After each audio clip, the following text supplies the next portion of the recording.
Hey y'all, it's Miss A. Today we are starting Unit 2, which is about comparing and ordering rational numbers. And our first topic today is going to be absolute value, which in my personal opinion is extremely easy. And I think you'll agree by the time this video is over. So let's get into it. Absolute value, first of all, before we get started, make sure you have paper, your composition book, whatever it is, but make sure you're taking notes over this, because while it is easy, there is some important things you need to write down because you are responsible for knowing that information. So pause the video, get your paper, and take all these notes down. Like I said, it's going to be short. Okay, now that you have your paper, let's get into it. Absolute value, by definition, is how far away a number is from zero. That's all it is. It's measuring how far away any number is from zero. And one thing we need to know is that absolute value, no matter what number it is, if it's a positive number or a negative number, the absolute value will always be a positive value. Because we're measuring distance. If I were to look at the number 1 and negative 1 here, 1 is one space to the right of 0, and the negative 1 is one space to the left of 0. But we don't measure distance in negative versus positive. Distance is always measured in positive. If I were to tell Johnny to run 3 feet or negative 3 feet, he would look at me like I was crazy. But if I told him to run 3 feet to the left, he would know what I was talking about. Okay? So absolute value is always a positive value, and doesn't matter if it's a positive or negative number originally. So one thing I want to talk about real quick with this number line is that zeros here, as you go further to the right, your numbers are getting bigger.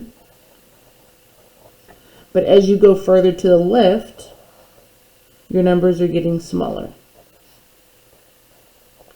Even though it looks like your number is getting bigger, that digit is, but the value of it is actually getting smaller because it's getting farther away from 0. All right, and then one thing on your IXL skill that you're going to see today, on one of them, it's going to ask you, it's going to give you a number line, and it's going to give you a number missing. So if the number, it would look like this. So -1, -2, -3, blank, -5, -6. That number in between 3 and 5 would be a -4. Okay, so just pay attention to which way you're going to make sure it's going to be a positive or a negative number. But it's really easy. All right, but let's get into absolute value, which I said was easy. So we're only going to do a couple examples. Number 1. Now in math, to represent absolute value, we don't write out what is the absolute value of this. We put these little bars around a number. So the absolute value is represented by these bars. So this is asking for what is the absolute value of -3. So if you find -3 here, we're again comparing it to how far away it is from 0. -3 is 1, 2, 3 places away from 0. And again, absolute value is always positive, so my answer is +3.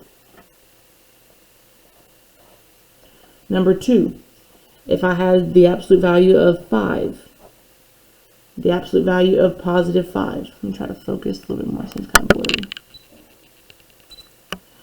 The absolute value of +5, 5 is here. It's 1, 2, 3, 4, 5 places away from 0. So the absolute value is +5. It's that easy, guys. It's whatever number is inside of here, make it positive no matter what. All right, couple more. Let's say the absolute value of -124. Even though we don't have a number line to look at that, I know that -124 is 124 places away from 0. So the absolute value is 124. And the last one that we're going to look at is the absolute value of 200. You know, I'll do 254 because we're in Waco. 254. All right, so 254 is 254 places away from 0. So the absolute value is 254. That's literally it, guys. The number inside the bars, make it positive. That's the absolute value. It's that simple. Remember, absolute value measures how far away a number is from 0. That's what we're that's what we're comparing, is how far away any number inside these bars is from 0, and the absolute value will always be positive. Hopefully y'all found it as easy as I feel it is. If y'all have any questions, please don't hesitate to contact me via email or through Zoom. If y'all don't have any questions, y'all have a great day, and I will see y'all later. Bye, guys.